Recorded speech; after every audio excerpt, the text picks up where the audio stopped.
this week I set myself the task to see if I could make a Shrek cake in less than a week. So I started on the Tuesday and I had up until the Friday to get it finished.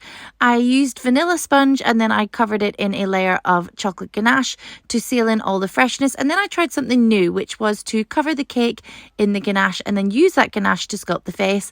And I was pretty happy with how it looked, so I left the cake for the evening. And then I came down the next morning, and if you can notice in the background, yeah, that was an absolute fail. The face was far too heavy, the ganache was far too soft, so I had to start all over again with that, and I used some kebab skewers just to give the cake a little bit of something to grip onto.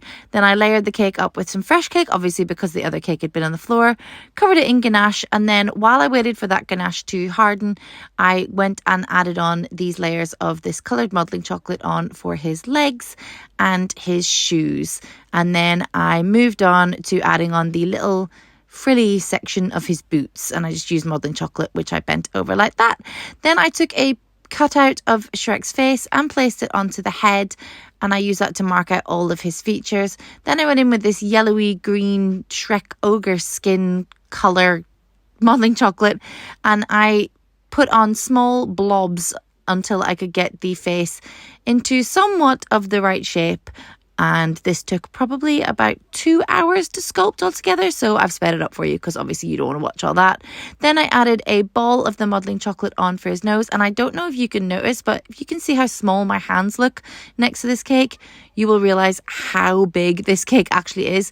Shrek is just under 7 foot, so, I think this cake ended up being about 6'4", maybe, I'm gonna say.